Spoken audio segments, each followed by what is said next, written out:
All right. So, friends of the show, Kyle Kalinske and Crystal Ball recently decided to sit down and do a sort of interview, but really it was more like a pretty heated debate with the Bad Faith podcast host, Brianna Joy Gray. And essentially what this debate boiled down to was, how should leftists who aren't necessarily like big fans of the Democratic Party or don't align themselves with the Democratic Party, how should the left or progressives or whatever you want to call us calculate how they're going to make their voting decision come the 2024 election, right? Do you vote for Cornel West in the Green Party and try to get them to that 5% threshold to get matching funds and potentially try to aid in a third-party effort here in the United States? Or do you hold your nose or even enthusiastically vote for Joe Biden and basically try to stave off a second Trump administration and hold on to some of the victories that Joe Biden has managed to get during his administration so far? So this is definitely going to be a longer video than what I usually do on this channel, but I think it's worth it because I think both sides on this made some pretty interesting points. And those of you who have been with my channel for a while know that I have somehow miraculously managed to stay out of any sort of like online leftist YouTuber or podcaster beefs, and hopefully that stays true, even though I'm probably going to have some major disagreements as we go through this. So let's just go ahead and jump in to the beginning of this. I'm probably going to play like sort of the first 25 or so minutes, and then we're going to jump to a later part in this debate that I think was pretty revealing in terms of where one side stands on this issue. But let's just go ahead and jump into the beginning here, where they're basically outlining their general takes on this. And also I'm playing this at 1.25 times speed, just basically to save time. So if you don't like that, it is what it is. Helps me, to get through this, potentially not make this like an hour plus long video. So let's just go ahead and hop into it here. And so I want to lay out what my position is, and then Bree, I'll turn it over to you, and you can respond to it. And Crystal, you can jump in at some point and say what your position is. We'll go through all the things. We'll go through all the things. So here's my, first of all, in the Democratic primary, because I'm a registered Democrat in New York, I will be voting for Marianne Williamson. Very happy and proud to say that. I'm the chief Marianne Williamson bro out there. I'm leading the charge. Now, in New York, I'm in a safe state. So would I vote for Cornel West in New York? Yes, because I have a 95% agreement with him on policy, and I think it would be nice to get the Green Party in a position where if they become more viable because we get ranked choice voting or something, it'd be nice to grow their popularity a little bit. And when we get ranked choice voting, I think they kind of automatically become a lot more viable. So I'd like to help out in that process. But if I'm in a swing state and it's Biden versus Trump, I'm at the point now where I don't even think it's a tough call. I would definitely vote for Biden, because either in that situation, even if other people are running, either the Democrat or the Republican is going to win. And in my estimation, Biden has definitely passed what I would describe as my bare minimum purity test. And I think if it's him or Trump, or even him or DeSantis or anybody, he just blows them out of the water. And so I think I'd happily vote for Biden in that instance. Your response?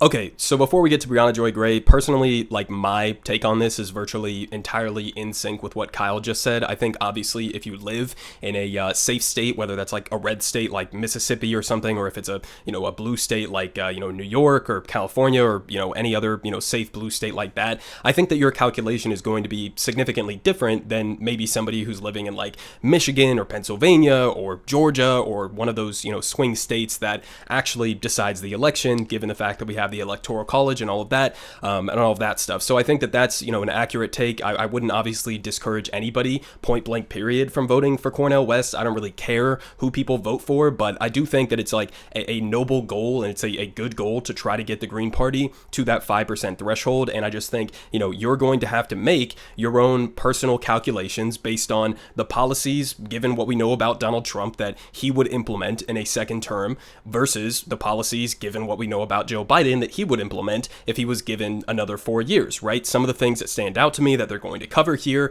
would be things like the NLRB. I would say personally that if I lived in a swing state and, I had to make a decision between, Joe Biden, Donald Trump, the Libertarian candidate, and Cornel West, I would probably go for Joe Biden, knowing that the winner of that state is inevitably going to be Joe Biden or Donald Trump. I don't think anybody in this conversation, including Brianna, thinks that like Cornel West is going to outright win one of these states. So if I was in a swing state and I had to make that decision, I would say the NLRB alone, given some of the recent, decisions and changes that we have covered on this channel that they've made in trying to semi-bolster this emerging, resurgence of the American labor movement, I would say that in and of itself is a reason to potentially hold your nose and vote for Joe Biden. Not because we agree with everything that Joe Biden has done throughout his administration. I mean, how many countless segments have I done criticizing Joe Biden, whether it's on, withholding Afghan funds in their central bank and starving the people of Afghanistan, whether it's on breaking up the, rail strike, which is a hit against him, on the labor movement. I just think you have to be very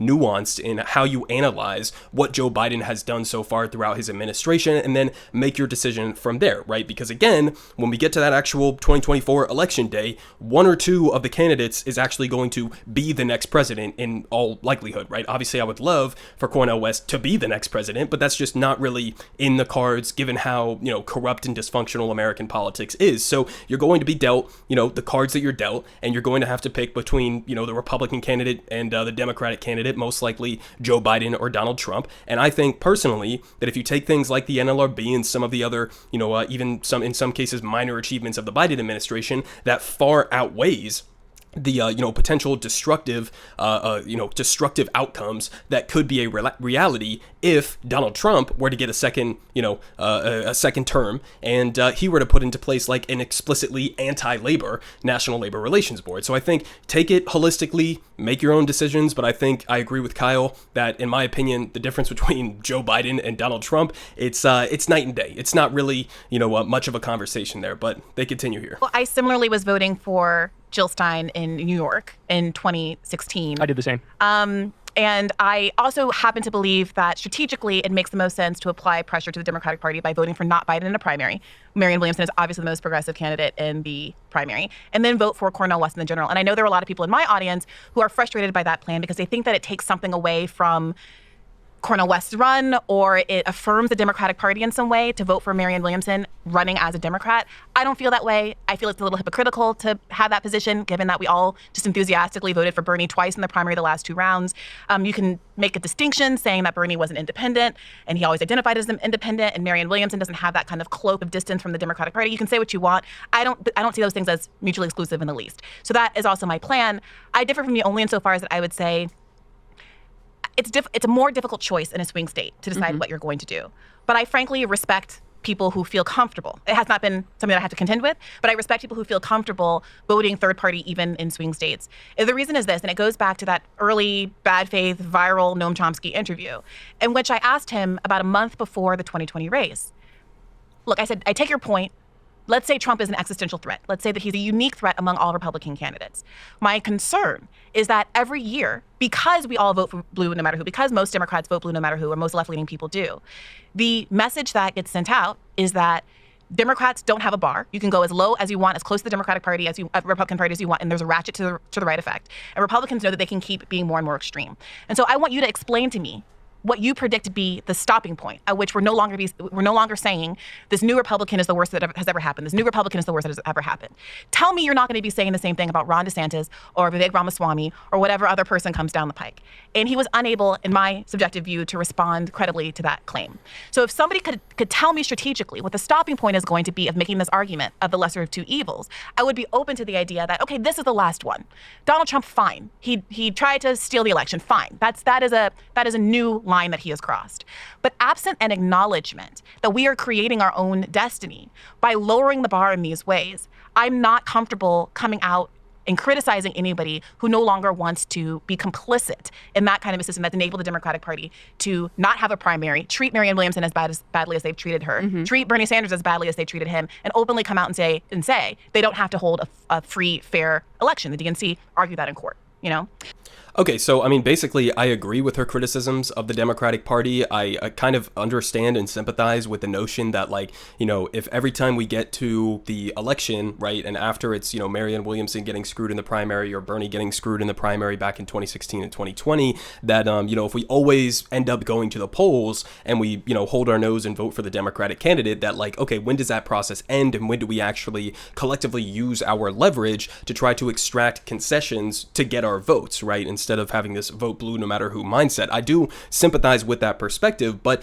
that's just not really what's happened recently, right? I mean, I would love if we had a situation where you could have, a couple tens of millions of Americans who happen to be more, left than Joe Biden or whoever the Democratic corporate candidate is that they put up at any given time. And, you put together a collective force and you go to the Democrats and you say, listen, if you don't, achieve policy X, Y, and Z or executive order X, Y, and Z, then we are not going to vote for you this time. I think that would be fantastic. I think a lot of that leverage actually would come from something like an organized labor movement, and having unions collectively try to go out and make demands from the Democratic Party in exchange for their endorsement, for example. But this seems like just sort of like a false sort of situation that she's putting up here, because I'm not exactly sure where that is actually going to come from if we have people voting for Cornel West in a lot of these swing states, because it's not as if Democrats are going to turn around and they're going to listen to the Cornel West voters and they're going to say, oh, we need these people's votes,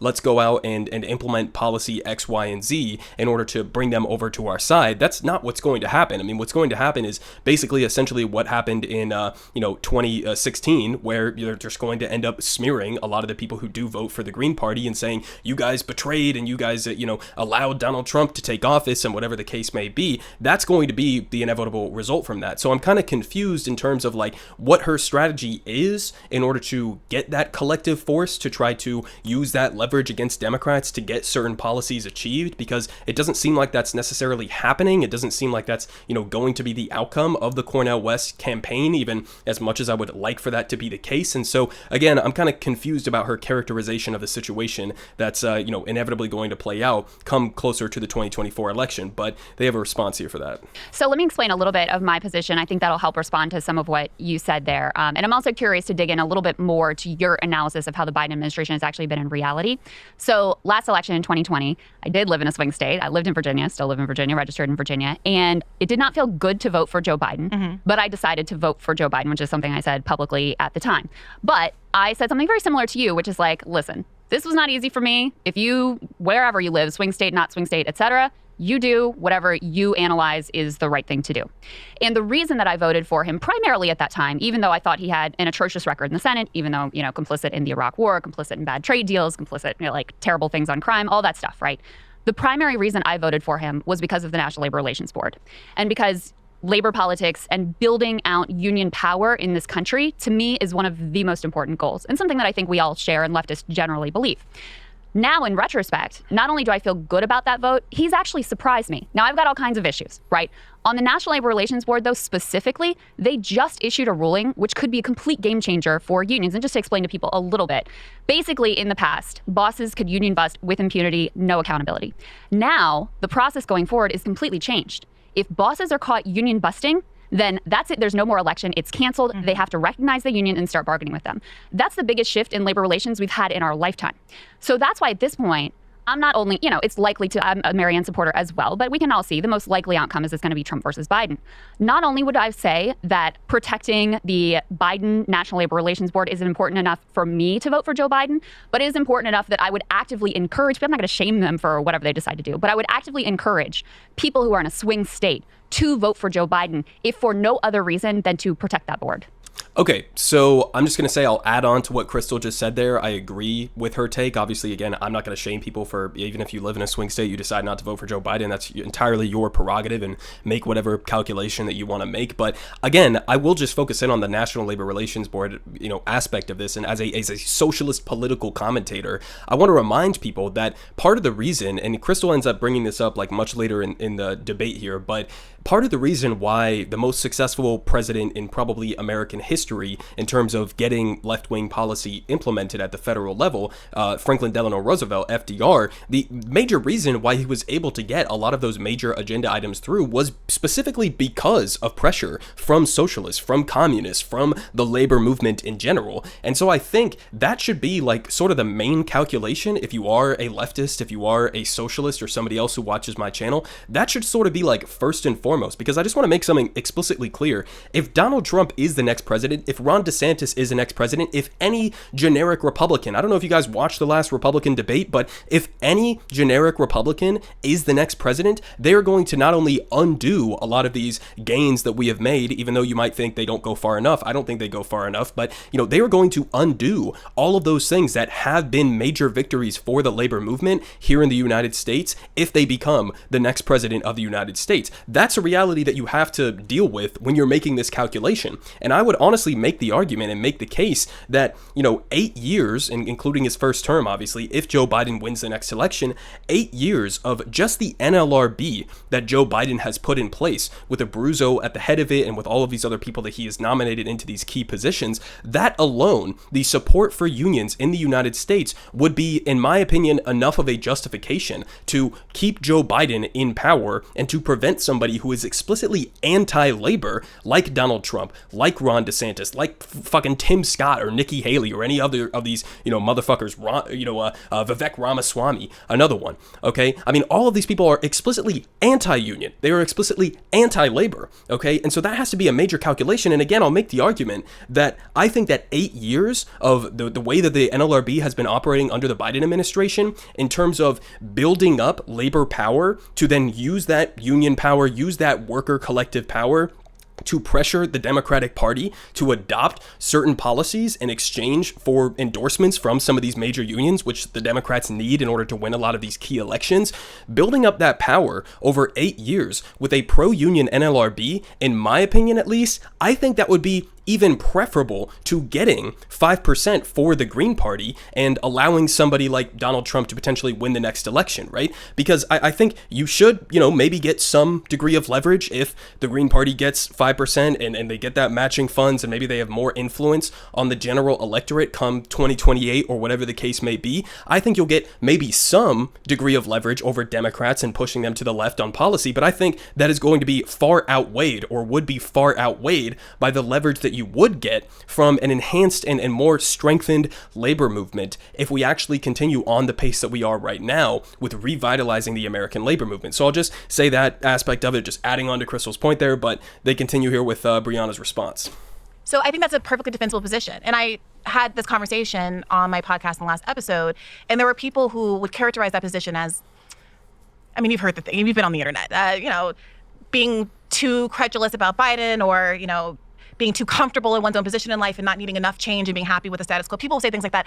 I think actually that if your priority, if you believe the path to meaningful change is going to primarily come through a kind of, I don't say this dismissively, but a kind of labor incrementalism, meaning there are meaningful labor gains that happen, but are not the type of which would radically transform the system the way that some people want to happen in a shorter term. And the way that some people might argue Bernie Sanders represented his movement as the goal of being, then that's a defensible position. But I have to hold space for the reality that there are people for whom, even as significant as those labor gains are, it's simply insufficient. And what they see when they look at the trajectory of the last 50, 60 years of Democratic Party politics, when they read Listen Liberal and see the longer game of the Democratic Party making a concerted choice to back away from labor in a way that has gone on for decades and isn't necessarily turning around as a consequence of Joe Biden having some good NLRB appointments. And let me actually, then I want to jump into it. So number one, I don't think that in massively increasing union density, I actually don't see that as incremental change. I mean, if you look at the chart of the decline in the middle class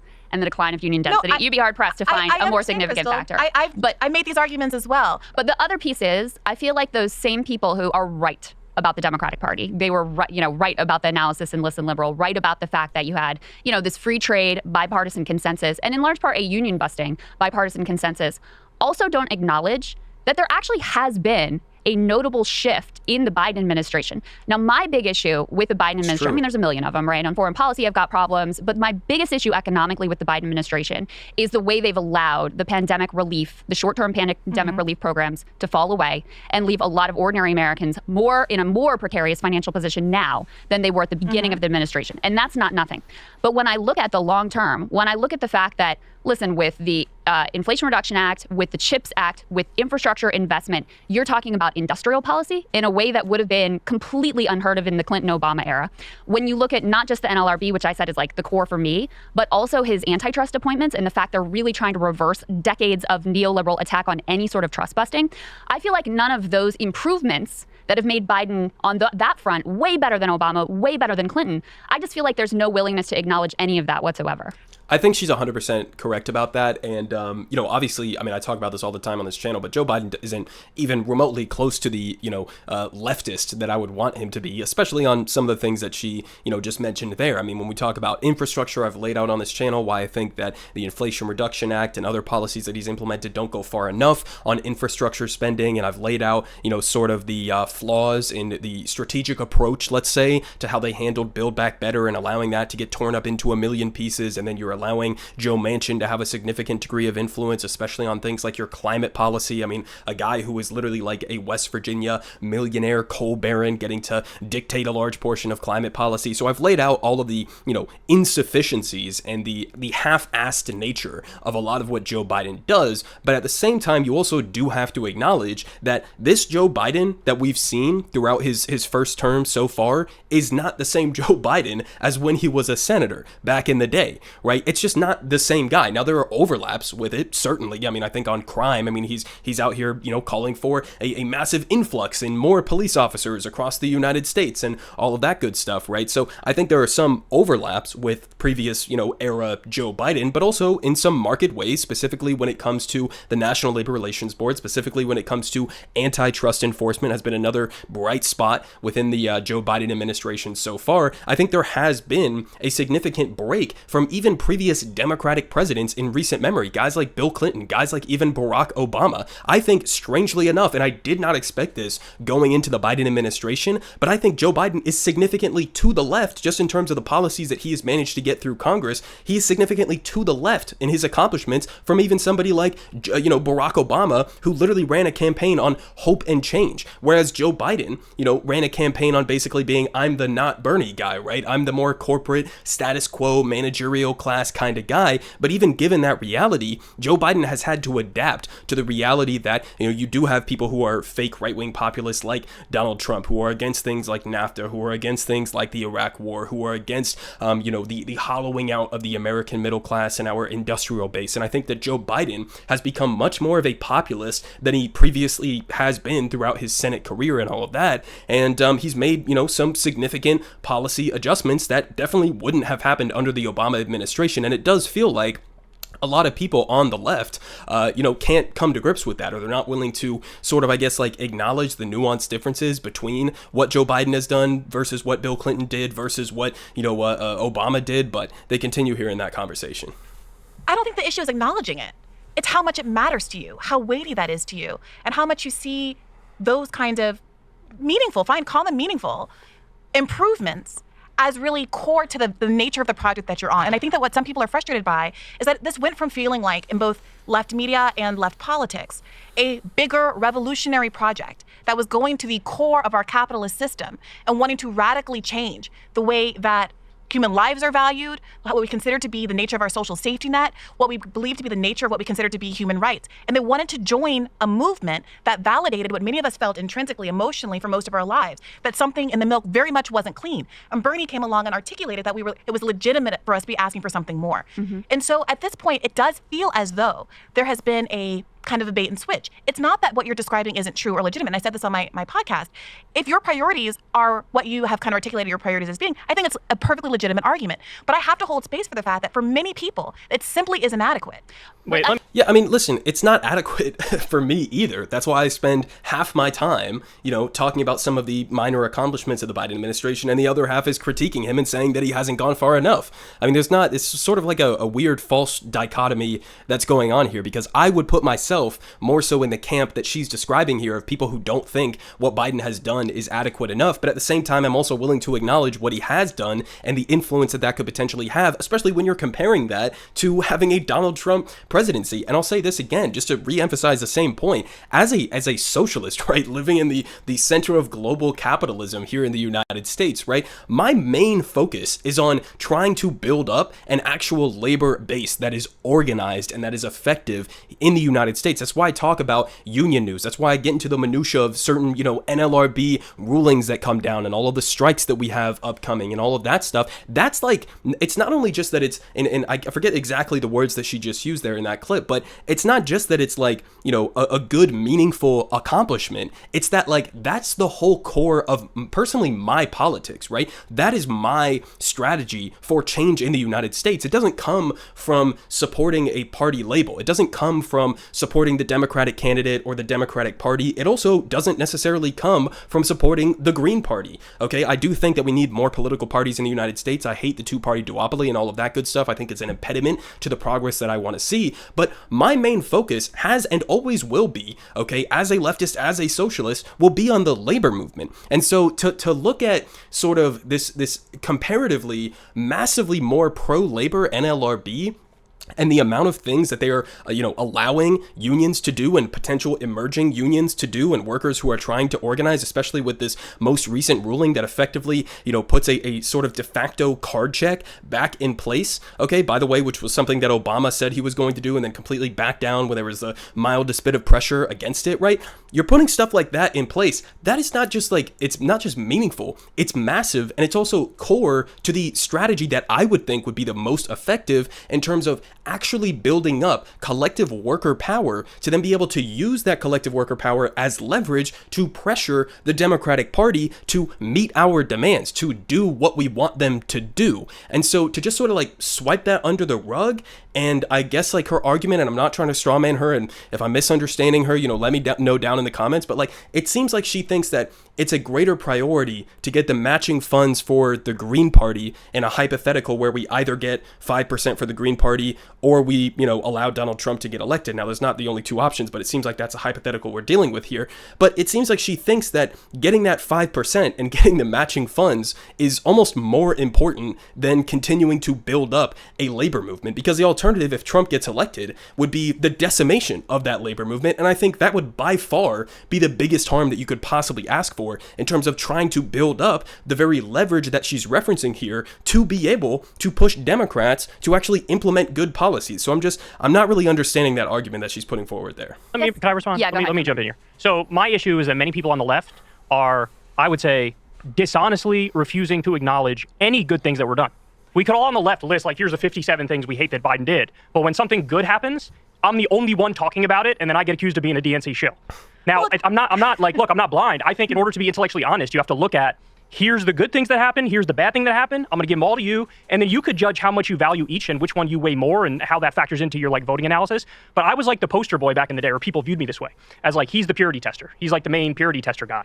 And I didn't vote for Biden in 2020 because I didn't think he would pass my purity test. Now, at the time, people could go back and watch the video. My purity test was super fucking lenient. It was like, if I'm convinced you're going to do 2 or 3 of the things that I value highly, then I would vote for you. Because I know it's basically down to just the Democrat and the Republican, no matter how much we want to wish the Green Party or Libertarians want to wish the Libertarian Party into existence. And so when I look at the record, again, I can list all the bad things, but you just mentioned the NLRB raising overtime pay, or you mentioned the thing where, they automatically recognize the union if the bosses try to bust it up. There's also the overtime pay rule where now it's not $33,000, it's about $55,000 a year, where now you get overtime pay. That's a huge, huge change. Student loan debt reduction, and Biden coming back after the Supreme Court tried to slap it down, and he said, no, I'm going to try to do it through the Higher Education Act now. There's little things we could go after him. Oh, the interest rate. Yes, that's bad. I agree with you on that. But we got to recognize that is, all things considered, a step in the right direction. Pulling out of Afghanistan, he actually had the balls to do it, even when the media was shitting on him relentlessly. And I didn't see anybody on the left coming into his defense at that point. I saw a lot of people of I was like the only fucking one. It was like me and Matt Iglesias. Okay, it was also me, to be fair. All right, it wasn't just you, Kyle. Definitely defended him. Okay, well then it's like 3 people. And all these, I'm so anti-war. He pulls out of Afghanistan, and it gets messy because that's what happens when you pull out of wars. And all of a sudden, oh my God, it's the I thought that was end of the actually world. a good moment for the left. I saw a lot of consensus. Good on you, because we almost resented and kind of were enjoying the extent to which he was getting, dogpiled by the mainstream media, and we were the only ones defending him. So I would quibble with that a little bit. I didn't see much defending him. I really didn't. Kyle, what people are responding to, if I can offer this, is not the idea that you are accurately describing advancements, good things that Joe Biden is doing. I think you could also say Obama did some good things. No, Biden is way better than Obama, not even close. That's not the point I'm making. Okay. It's not that one is better than the other. You could also sit here and say Obama did good things. Now, the way you bristled at me saying that, I could say, why won't you just acknowledge that Obama did good things? The same way that you're saying that leftists won't acknowledge, they bristle when you acknowledge that Biden did good things. And it's because we have different standards and we're making different kinds of comparisons. But that's not my issue, because they're not even acknowledging the good things, is my point. I have a list of 47 things here, and I've heard nobody talk about any of them. But let me get to the core of this point. The reason that people are frustrated with that kind of analysis is because it's been used for so long by liberals to justify why people shouldn't be asking for more. I'm not saying that that's what you're doing. But if you bring up something like student debt, when the consensus of all the student debt experts that I've talked to on my podcast, people from the Debt Collective, the Asher Taylors of the world, the legal experts I brought on, is that there was a path toward doing this, to canceling all student debt, that would not have been stymied by the Supreme Court. The same authority that Donald Trump used to enact the student debt moratorium, which has been ongoing until beginning of this month for the last 3 years, was the same authority that he could have canceled all student debt with a stroke of a pen. He chose not to do that because he decided to means test the program. He circulated those documents. I got one in my inbox last August, I believe it was, to see if you qualify for student debt. It was a very easy form. But when he did that, that started the clock for people to be able to challenge it in court, which what 6 states did, 2 of them were successful, and now here we are today. Not only did he decline to do the unstoppable mechanism to actually cancel all student debt, he additionally chose to use a legal authority, which when many legal experts said was the most vulnerable one. So you're now saying, No. he could have used the Higher Education Act. He did. He did. He could have done that in the first instance. But he didn't, and now he tried it again through the Higher Education Act. The idea that it's a conspiracy, he doesn't want to actually cancel it. No, he appealed the case like 4 or 5 times, Kyle, and then at the end of it, when the Supreme Court said, no, you can't do that, he said, fuck you, I can, and he did the Higher Education Act. That's exactly what we wanted him to do. Then he does it, and people go, oh, that's not good enough. And it's like, that's ridiculous. There, Kyle. What we wanted him to do was first and foremost, just cancel the student debt. I expected him to do nothing on student debt. This is the point I'm trying to get across to you, is that I expected nothing from Biden, and he did way more than I expected. Let's be honest about that. It's not about your expectations. We have different expectations. Of course I'm going to talk about it through my expectations. I'm me. But I want to pivot this conversation a little bit because... Okay, I just want to say on that, it does seem like there's like a sort of a miscommunication here maybe between Brianna and Kyle, where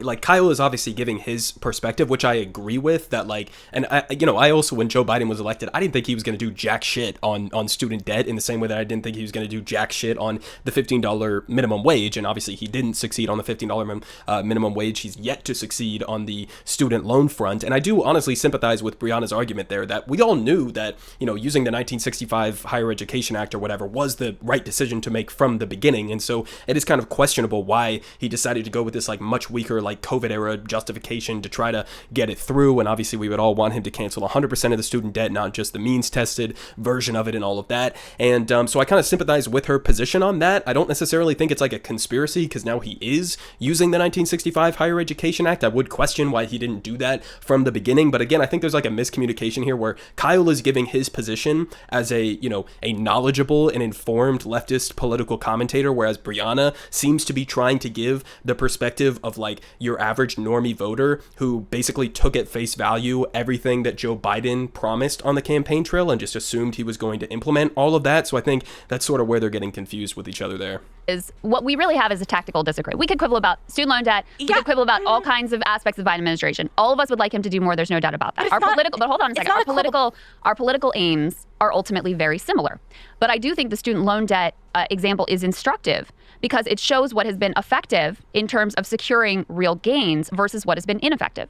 Jill Stein running in 2016, I don't think she was a spoiler, but the Democratic Party thinks she was a spoiler. They put that out to the public. So in the theory of change where a third party would force all of this revolutionary change on the Democratic Party, that should have worked. But instead, it served to allow the Democratic Party to basically demonize and dismiss third-party efforts, and then they prop up Joe Biden. So that definitely didn't work. However, the fact that Joe Biden had to be on a primary debate stage versus Bernie and Marianne and a whole lot of Elizabeth Warren, a whole lot of other people who were pushing him on student loan debt cancellation, forced him into a position of doing something when he 100% would have done nothing otherwise. And we can see that now because, the fact that they've basically like blocked any sort of real democratic process within the Democratic primary has made it possible for him to literally promise nothing for this next term thus far. So you can see how the third party effort was not successful in bringing about whatever revolutionary change people want to see. And the process that Bernie engaged in and that Marianne Williamson is engaging in now was far more effective in actually delivering results. And that's what I'm focused on.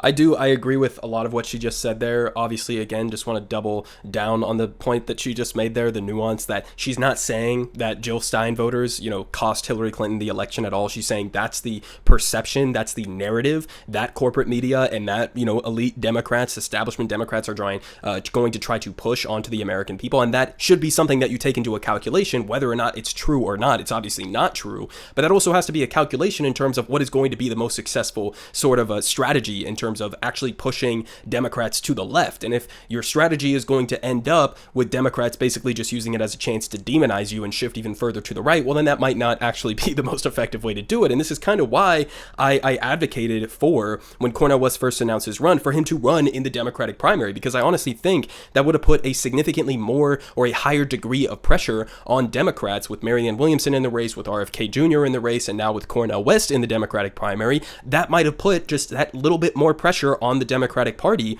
to actually maybe, I don't know, hold some primary debates, which is completely absurd and ridiculous that they're not doing that, and just sort of appointing Biden, who is overwhelmingly disliked by the Democratic Party constituents, by the overwhelming majority of the American people. I think maybe Cornel West runs in the Democratic Party. That sort of changes the calculation. That changes the pressure a little bit. Whereas I think if he's running in the, the Green Party, okay, he's going to be on the ticket come, the general election time. But how is that actually going to put, a significant degree of pressure on Democrats who probably, in all honesty, would rather, allow a Republican to win than to, give in to a lot of the major policy demands of somebody like Cornel West. But they continue here. Dawn. So, first of all, you, I think, are both fundamentally dramatically overestimating and overstating and giving way too much credit in the second that you can make your labor point, the student debt point. Absolutely not. Joe Biden promised and coerced people to the polls by saying he was going to cancel at least $10,000 of everybody's student loan debt, and moreover cancel all student loan debt for graduates of HBCUs. And he went down to Georgia,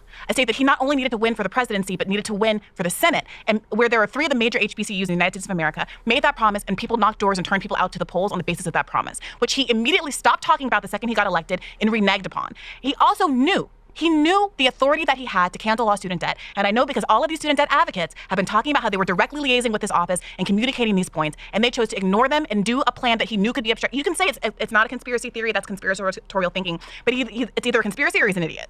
Those are the options. And I'm not especially comfortable in validating either of those things. Now, you were saying that you were looking through the prism of your own perspective. No, I was saying I expected nothing from him, like we all expected nothing from him. Absolutely not. The people that he promised. I expected nothing from him. I expected nothing of Joe Biden. He was the guy who brought us NAFTA. He's the guy who brought us the Iraq War. He's the guy who wrote the Patriot Act, who wrote the Crime Bill. I expected nothing of him. When a presidential candidate makes a promise to people and lies to them in order to get them to go to the polls, I believe it's my job as a member of independent media to make it clear so that people don't fall for those kinds of mistakes going forward.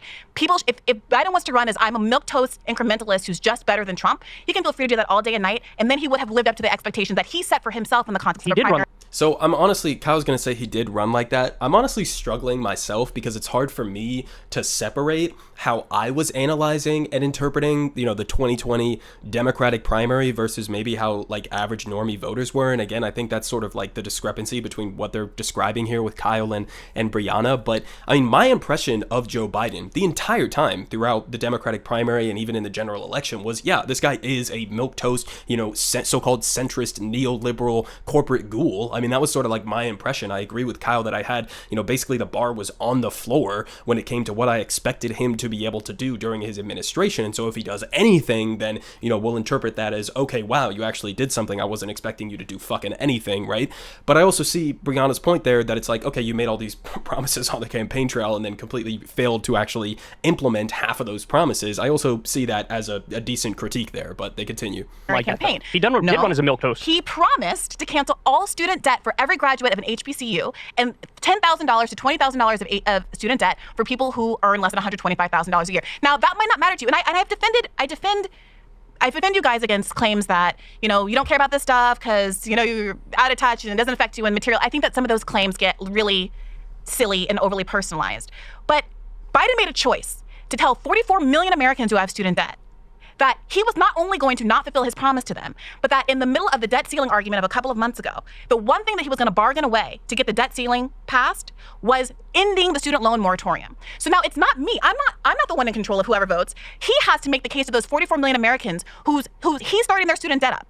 Right? Months is the plan stronger or weaker than what you expected? Because it's way stronger than what I expected. Hold on. Way weaker than what I expected. But I expected nothing from him on student debt. Nothing. The real question, though, is we all want all of the debt to be canceled. Duh. Yeah, of course. What is the most likely path to get us there?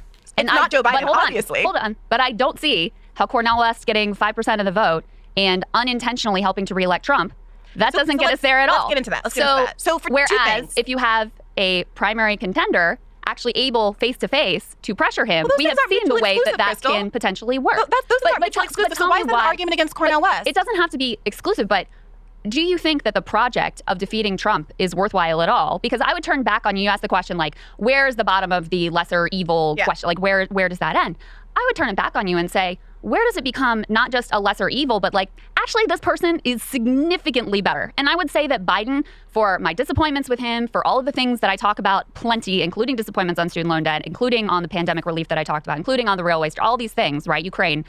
At what point, though, do you acknowledge that this person is a lot better than Donald Trump? And so when you're in this binary choice where let's not pretend like Cornel West is going to be president of the United States, it is worth making the choice in that situation to reelect Joe Biden and get the NLRB and get the antitrust stuff and get what is at hand to be gotten in this moment and live to fight another day. So for one, Crystal, somebody might say, and people did make this exact argument against Bernie Sanders. Fine, he's on the stage, but I'm not going to vote for him. I'm not going to weaken the person who's ultimately obviously going to be the president of the United States. Why not vote for Biden in the primaries? Why? And you're wrinkling your brow because it's a ridiculous argument. I don't understand that analogy that she's making there, because Bernie Sanders was running in the Democratic primary. Cornel West is not running in the Democratic primary. That's kind of the whole critique that Crystal was just laying out there. So I'm not exactly sure how that works as a hypothetical or an analogy there, but completely agree. I don't see the argument for Marianne and against Cornel West. They have nothing to do with each other. You can vote for Marianne in a primary. You can be happy that she's on the debate stage, which obviously they aren't allowing, which is material to this argument, I've got to say. You're saying, what's the Green Party going to do? The Democratic Party has demonstrated that it won't host a free and fair and open primary. Wait, I get that. But how does Cornel West getting 5% of the vote and helping unintentionally to re-elect Trump, how does that move us towards our goals? So two things. One, you said this in the now viral clip, that just framing Cornel West as the spoiler, looking at those polls. In those polls that you referenced, Biden is losing in both of them, with or without Cornel West in the race. Now, Cornel West makes it worse. I just want to clarify one thing. I'm not blaming people or saying like it's their fault for Trump getting reelected or whatever. But I am saying we would like it if the way the Democratic Party responded to Cornel West would be to cancel all the student loan. But we know that's not reality. So we know that what ought to happen and the reality of what will happen are two very different things. Let's get to the second point. Yeah. You framed the 2016 votes for Jill Stein and the reaction of the Democratic Party subsequently as evidence that a concerted movement effort to withhold one's votes has been proven ineffective. It is obviously the case, Crystal, that there was not a concerted effort in 2016 or any kind of structural movement to withhold one's vote for Hillary Clinton in favor of Jill Stein. It was just a bunch of us angry Bernie bros, a very small number, by the way, because we all know sitting here that more Bernie Sanders voters in 2016 bent the knee and voted for Hillary Clinton than Hillary Clinton voters in 2008 bent the knee and voted for Barack Obama. We all know these statistics. We've been saying them back at neoliberals for the last 5, 6, whatever years. That being said, there was no argument to control the media narrative and present an opportunity for actual leverage and change. So there wasn't like a group, there was no spokesperson, there was no politician, there was no left media that was saying, here, I have a organized movement, an organized group of people who are willing to actually change their mind and vote for the Democratic nominee in exchange for various concessions. That didn't exist. And I'm, by the way, not advocating for it. I know that some of my friends like Nathan Robinson have said that Cornel West should do exactly that, say that he'd be willing to drop out in exchange for various concessions. I think that's better than nothing. I think that's more than, frankly, I love Marianne and I hope she's successful, but that's more than Marianne is likely to get out of this. However, that is not even my plan, my perspective. Yeah. What I am saying, though, is that knowing that the Democratic Party is fundamentally not willing to be fair. They're willing to rig the election. They're willing to change the order of the states. They are willing to completely block Marianne out of the media. It feels rich to say that running within the Democratic Party is manifestly and demonstrably more effective in actually changing the outcomes of the structural barriers than Cornel West, who at very least, you're keeping very dismissive, Kyle, about this 5% matching fund. First of all, I've said like 2 words in the past 10 minutes, okay? So I'm not being dismissive about anything. I haven't gotten a fucking word in. Okay, what is it that you're chomping at the bit It's the structural barriers against running as a third party, as rigged as it is by the DNC against outsider Democrats, which it definitely is. It's even more rigged against third parties, which is why they always get like 3% of the vote. Which is literally why Bernie got 43% of the vote. Which is literally why people feel it is a structural advantage to get someone like Cornel West to 5% of the vote so they can get federal matching funds. To me, as a voter, 40% as a Democrat. For me, as a voter in New York, I'm not interested in shoring up the Democratic Party. No, that's him getting his ideas out of shoring up Cornel West. That's the whole point. I am not a Democrat. I understand that. That's very clear. But I'm saying that would shore up Cornel West. And the people who also don't want to vote for Joe Biden under any circumstances are not Democrats. And fundamentally, you can make your argument. I think it's a perfectly legitimate argument to make to Democrats. I think that Democrats might think that Joe Biden is a manifestly better Democrat than other Democrats. It's not about whether you're a Democrat or a Republican. It's about what are your political goals. And I think that 100%. We share a lot of the same political goals. There's a big one that we don't share. But hold on. So I still don't understand. Just lay out for me. Yeah. Like, what in the ideal scenario happens? And how does that constitute any sort of revolutionary change or help to further the goals that we largely share? Yeah. I think, for one, getting federal matching funds for third-party candidates, since I believe third parties are going to be a much better vehicle to actual meaningful change in this country than the Democratic Party, is infinitely more significant a goal. But third parties haven't gotten a single electoral vote in 50 it's like round years. and round and round and round. No, but it's true, because, I mean, look at Ross Perot had all the money in the world. It didn't matter. He didn't get one electoral vote. He didn't get one electoral Do you agree vote. that ranked choice voting needs to come first? That's the system. important question. Do you agree that if we get ranked choice voting, then yes, overnight third parties become more viable. that Cornel but until West- we get them, they're not viable. I think that Cornel West running in a general election where he has been doing this. He's been talking about ranked choice voting in interviews, but continuing to talk about how the onus is on the Democratic Party to prevent the spoiler effect. He is in a position now, running in a general election, every time he goes on TV, to say, if you're upset at me being a spoiler, you need to look at the Democratic Party, who across the country for the last decades has been purposefully undermining any ballot measures that effectively put into effect ranked choice voting in Maine, in North Carolina, the way they attacked Matthew Hoh. I am not the enemy, they are. And that's the burden shifting, the narrative burden shifting I think the left should be engaged in right now. To the extent that you think that Cornel West can ruin Biden's chances, isn't it Biden's responsibility to find those votes, not among disaffected third partiers who don't owe him anything anyway, but the tens of thousands of millions of disaffected Democrats who aren't going to vote for him? We've all talked about this together. In Wisconsin, in 2016, there were 88,000 registered black voters who voted in 2012 who declined to vote in 2016. That's like 2 or 3 times the margin by which Hillary Clinton lost in that state alone. And yet we're sitting here talking about whether or not Cornel West is going to pull some third-party voters away from the Democratic Party? It's the difference between what I would love to happen and the reality that we have experienced now. I mean, we tried it before in 2016. It did not help. What did we try in 2016? The third-party effort. Jill Stein was not a spoiler. It is not those voters' fault who voted for you, like you guys that voted for Jill Stein. But she got blamed anyway. But she got blamed. And then the left was further marginalized as a result of it. So I don't see the connection. If I did, I would love to vote for Cornel West. It would feel way better to vote for Cornel West. I share his politics almost 100%. But I don't see the connection between voting for Cornel West and achieving any of the aims. And I see a much more direct connection between protecting the Biden National Labor Relations Board and allowing this little budding, exciting, amazing, potentially transformational labor movement to actually grow. Whereas if Trump gets reelected, which is, listen, it's the fact, based on how the Democratic Party is going to respond to Cornel West's election bid, it is more likely that Donald Trump gets elected with Cornel West in the race. And that, to me, is a massive loss, because we know what his record is. We know what his National Labor Relations Board was. We know who his labor secretaries were and how they were engaged in all this union busting. And so I see a much more direct connection between that moving the ball in our direction than, Cornel West getting 5% and either his candidacy not really mattering at all, or being used once again to, smear the left and marginalize the left and say these are just the people that are interested in getting Trump elected. So to that second point, I'm just going to be honest. Not only do I not care about arguments that the left is going to be smeared, I think it's silly, because no matter what we do, the left is going to get smeared. Bernie won Nevada, and it was, oh my God, we're going to decapitate people in Central Park.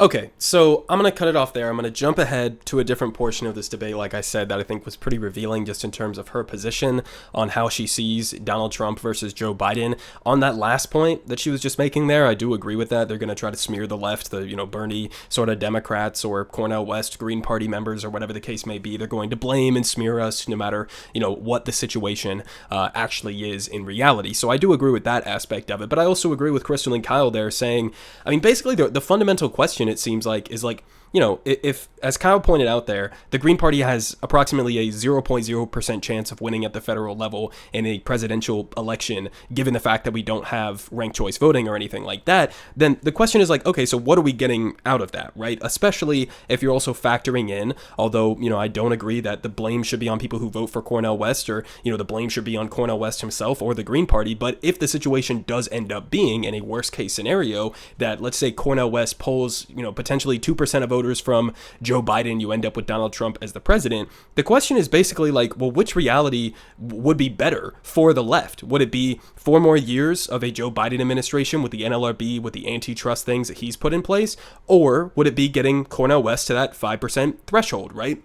If that's sort of the dichotomy that we're setting up here in a hypothetical, then I think the answer to that is pretty clear. I've laid it out. I think the labor movement comes first and foremost. Obviously, I think, just objectively, Cornel West would be a far greater president than Joe Biden. But just the gains that the labor movement has made over the last couple of years, the gains that they could make over the next couple of years, another 4 years of a, Joe Biden NLRB or whatever the case may be, I think that far outweighs the danger of an extremely anti-labor Donald Trump second term. And I think, again, I'll just make the point that I think that, building up a strengthened and cohesive labor movement is going to get us to the point where we have far more leverage than having a potential threat of a Green Party that has, 5, 6, 7% of the vote in a general election in terms of extracting direct demands from the Democratic Party. I think having that union strength, having that worker strength directly would have far more of an impact on that actual policy reality. So, again, I kind of see some points from both sides here. I think I'm obviously falling more so in the camp of like Kyle and Crystal. And keep in mind, at the beginning of this debate, it's not as if they're saying like Cornel West is a bad guy or like Cornel West shouldn't be running in this election at all. In fact, Kyle started off this debate by basically outlining that, if you live in a safe state, you could vote for Cornel West, and that makes perfect sense, right? Get into that 5% threshold. He's not even saying that's a bad thing. He's saying that's an admirable thing that could produce, good things in the future, right? But he's saying if you live in a swing state that could decide the difference between Joe Biden and Donald Trump, then you have a slightly different calculus. And I think that's an entirely reasonable position. And I honestly don't understand why there would be so much discontent surrounding that analysis. That seems like by far the most reasonable interpretation of the situation to me, at least. But I just want to jump ahead to this other part here. It's about like 52 minutes in. And this was really where I got to be honest, Brianna just kind of like lost me, because Kyle's basically going to lay out a very simple hypothetical between whether or not she would prefer Trump to Biden on election night, if assuming those were the only two options that were on the table, not who she would vote for, but who she would even like mildly prefer. And I think her answer was pretty interesting. So let's jump ahead here to about like 52 minutes. The Republican Study Committee, which is basically 3/4 of the House GOP, they're pushing to ban any and all states from doing free school meals for kids. They released this in their priority. So when I look at that, I feel like I try to hold the two thoughts in my mind at the same time. I want Cornel West to be president, but I also know that given how structurally deficient and biased the system is right now, that's not going to happen. So given that, yes, I would prefer. Let me ask you this, because I feel like this is a better way to put it. Forget about voting. Voting's irrelevant, right? Let's just say it's election night 2024. It is all of our worst nightmare, Biden versus Trump. Not voting, but that night when you know it's going to be Biden or Trump winning, are you sitting there like, yeah, of course I would prefer Biden win over Trump? Honestly, it's like 50-50? I don't care. Okay. All right. That's an answer. It's not my party. That's an answer. That's an answer. radical. People are going to be very upset with me. I don't care. I don't I think care. That's there will be people who trap. agree with you. I don't think you. I know. Yeah. They're my audience. And I've come to this position after talking with, I got to say, I loved Colin. I'm sad that they're shutting it down. But part of the reason I loved it is because I would talk to people who were calling me. I would hear their doors dinging in the background because they were doing food delivery, or they're EMTs. Or they're like, and if this gets characterized as a privileged position that you don't care who wins, Trump or Biden. My experience is the people who have been taking this position, this is just anecdotal, tend to be people at the lower end of the economic spectrum. Okay. So I'm going to go ahead and finish off there. So that may be true. That's probably true. A lot of people who do sort of check out of the American political system do tend to be on the lower end of the economic ladder. And I would fully understand why a lot of people would be completely fed up with both political parties, Democrats, Republicans, given the last, number of decades within this country under the neoliberal system of hollowing out, the working class, destroying unions, gutting wages, things like that, exporting jobs overseas, starting multiple, useless wars and all of that stuff. So I totally understand why somebody would feel disaffected or even nihilistic and want to check out of the political system or vote for a third party or something like that. I think that's a totally fine perspective to have. But when the question that Kyle just posed was asked to Brianna, you're sitting there on election night, not going to the polls, not having to hold your nose and vote for Biden over Trump or something like that. Just you're sitting there watching, CNBC or whatever on election night. Are you hoping that, Joe Biden comes out victorious over Donald Trump? And she basically just says it's a wash. And to me, that's sort of like the end point of the discussion, because I think that's crazy. I think that's absolutely insane, because I have so many disagreements that I have spent months and months, years at this point, on this channel laying out with the Biden administration and critiquing him and how pathetic he's been in certain circumstances, how inadequate he's been in certain circumstances. In other circumstances, I've given him mild credit for some of the things that he's done, right? Corporate minimum tax rate, right? That was something we didn't have before. Pulling out of Afghanistan, even with my other critiques of how he handled Afghanistan, right? Pulling out of Afghanistan, that's something we didn't have before. The NLRB, the antitrust stuff, right? All of that, to me, it's not even in the same league as somebody like Donald Trump, or not even just Trump. Put him aside as some like existential threat to democracy or whatever, right? I don't even really use those arguments a lot when I'm talking about this kind of stuff. Take your generic Republican, any single person who was up on stage during that first Republican debate. It's not even comparable to what Joe Biden has done throughout his administration. It's like the entire polar opposite of even the mild half measures that Joe Biden has actually gotten to get done. If you listen to them, and if you don't believe me, go look up Project 2025, okay? Go look up what the broader Republican sphere, the conservative movement, is trying to do if they regain power. They're not only like, I've talked about the EPA a couple times on this channel, right? I don't think Joe Biden has gone far enough in how he's handled the EPA. There were some certain spots where like they wiggled in a certain aspect to give them the, ability to regulate certain pollutants and stuff like that. And I thought that was a good move with the EPA. But guys like Donald Trump, guys like Vivek Ramaswamy, Ron DeSantis, they want to utterly obliterate the EPA. Like they would prefer the EPA not exist. Okay, and same with the rest of the, what they call the administrative state, right? We're talking about a situation where the majority of the Republican candidates would go to war effectively with Mexico, one of our largest trading partners, our southern neighbor, okay, that they would go to war to take the war on drugs from sort of a figurative war on drugs to a literal direct hot war with our southern neighbor, okay? That's just like a couple of the policies. Gutting Social Security, gutting Medicare. Now, did Biden do Medicare for all? No. Did he even do the public option? No. Is he pathetic for not doing those things? Yes, absolutely. But he hasn't cut Medicare for, he hasn't cut these Medicare programs to the degree that a Republican would, right? He hasn't cut Social Security to the degree that your average standard Republican would. And you can go issue by issue, whether you want marijuana legalized, whether you want some portion of student debt canceled, whether you want to even like begin the process of trying to in some way, shape or form address climate change. That's a huge one for me, right? As a young person, as a leftist, right? I want us to have a habitable planet for the future.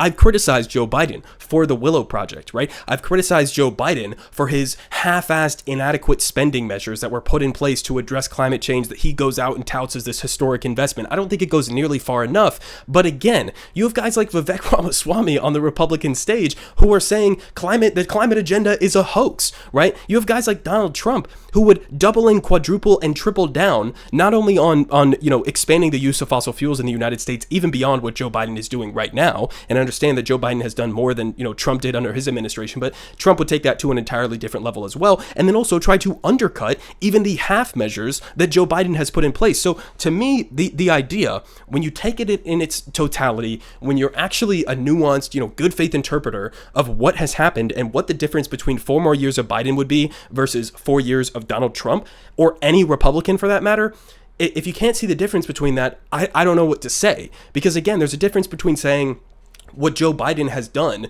doesn't go nearly far enough for what I want him to do versus saying Joe Biden and Donald Trump are basically a wash and it's a coin flip as to who I would prefer to win on election night. I cannot understand that perspective at all. I would love for Cornel West to be the president. I would have loved for Bernie Sanders to be the president. I would love for Marianne Williamson to be the president over Joe Biden any day of the week. But when you're making those decisions, again, I'm not going to scold anybody for making the calculation that they want to make, but I just want people to take everything in its totality, be nuanced, understand the differences, understand the situation that you personally are in, depending on which state you're in, depending on what things you value the most. Okay, take that into consideration, make your own decisions, and I'll just go ahead and leave it at that.